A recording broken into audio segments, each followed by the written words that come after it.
Alors, maintenant, on va définir ce qu'est le support d'un p-cycle. Donc, si je prends sigma, le p-cycle A1 jusqu'à AP, l'ensemble des entiers A1, A2 jusqu'à AP est appelé le support du cycle sigma.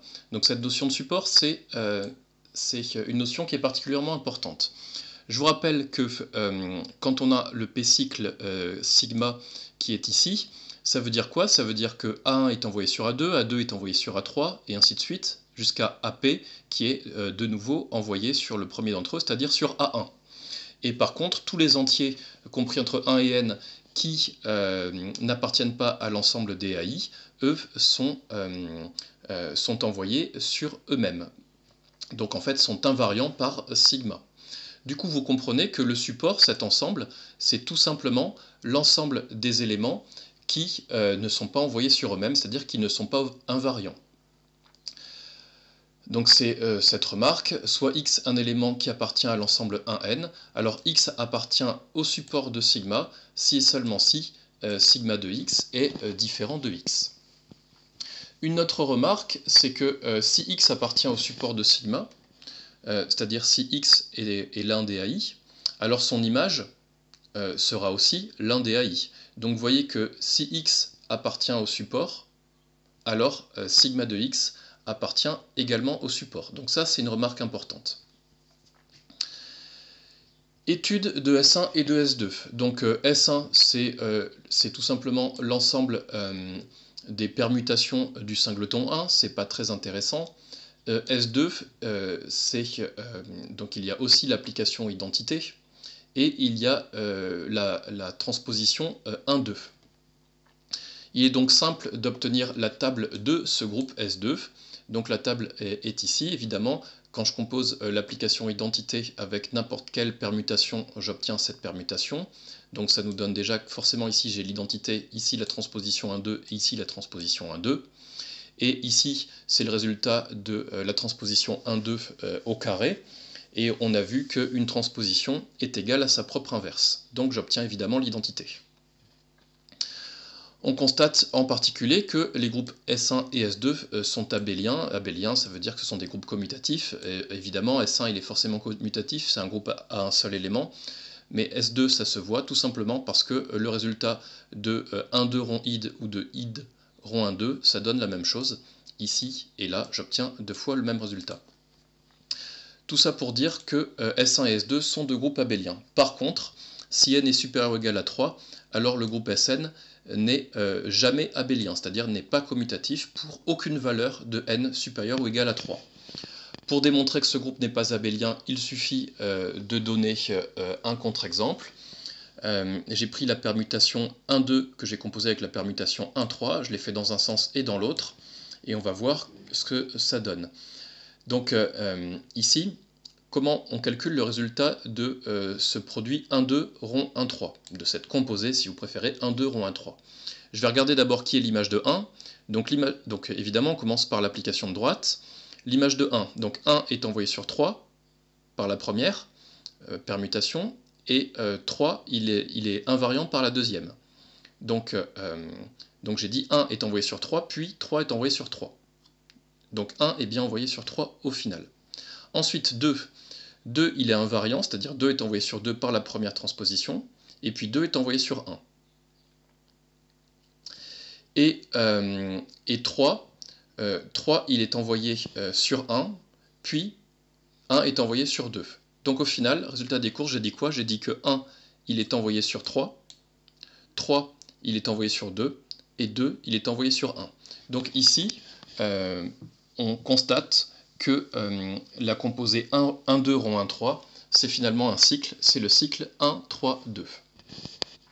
De même, on peut recommencer avec cette composée-là. 1, il est envoyé sur 2, puis 2 est envoyé sur 2.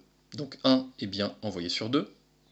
Ensuite, 2, il est envoyé sur 1, puis 1 est envoyé sur 3, donc 2 est envoyé finalement sur 3. Et puis 3, donc 3 il est envoyé sur 3 par cette application, et 3 il est envoyé sur 1, donc on a bien 1 qui est envoyé sur 2, puis 2 sur 3, puis 3 sur 1, donc j'ai là aussi bien un cycle. Donc j'ai donné un contre-exemple. Ce contre-exemple, ne pensez pas que j'ai donné un contre-exemple dans S3. Ce contre-exemple, il marche pour n'importe quelle valeur de Sn avec n supérieur ou égal à 3. Donc on a bien démontré que ce groupe n'est pas abélien. Remarque 2, nous venons de voir une écriture simple pour les permutations particulières que sont les transpositions et les cycles. D'ailleurs, les transpositions, vous l'avez probablement remarqué, c'est juste un cas particulier de cycle. Une transposition, c'est juste un 2 cycles. Mais une permutation quelconque peut finalement s'écrire matriciellement, donc cette fois avec deux lignes, donc ça n'a plus rien à voir avec la manière de l'écrire quand on a un cycle. On écrit d'abord les entiers de 1 à n, et en dessous on écrit leurs images respectives. Donc par exemple, cette permutation sigma, ça veut tout simplement dire que 1 est envoyé sur 7, que 2 est envoyé sur 4, que 3 est envoyé sur 6, que 4 est envoyé sur 5, et ainsi de suite. Un exemple, déterminer la permutation sigma rond sigma prime, où sigma et sigma prime sont ces deux permutations. Allons-y. Donc pour ce faire, je commence par écrire ici sur la première ligne les entiers de 1 à 5, puisque évidemment, là pour le coup, quand je vous donne une permutation sous cette forme-là, j'écris tous les entiers de 1 à n sur la première ligne. Donc cette notation me donne exactement, grâce à cette notation, je sais exactement quelle est la valeur de n, je sais exactement dans quel Sn je suis. Là, je sais que je suis dans S5. Alors que là, quand je vous donnais le cycle 1, 2, 3, je ne sais a priori pas dans quelle valeur de n je me situe. Là, je sais que je suis dans S5. Donc, on y va, sigma rond sigma prime. Donc d'abord, quelle est l'image de 1? Donc par sigma prime, 1, il est envoyé sur 3, puis par sigma, 3, il est envoyé sur 4. Donc au final, 1 est envoyé sur 4. Donc ici, je complète 4. 2, il est d'abord envoyé sur 5, puis 5, il est envoyé sur 1. Donc finalement, 2 est envoyé sur 1. 3, il est envoyé sur 2, puis 2 est envoyé sur 5, donc finalement 3 est envoyé sur 5. 4, il est envoyé sur 4, puis 4 est envoyé sur 3, donc finalement 4 est envoyé sur 3. 5, il est d'abord envoyé sur 1, puis 1 est finalement envoyé sur 2, donc 5 au total est bien envoyé sur 2. Donc voilà, je viens de vous montrer comment on peut écrire la composée sigma rond sigma prime, ou le produit sigma sigma prime, à l'aide de cette notation. Alors vous me direz, pourquoi avoir une autre notation alors qu'on avait vu une notation qui fonctionnait bien pour les cycles ou le cas particulier des transpositions?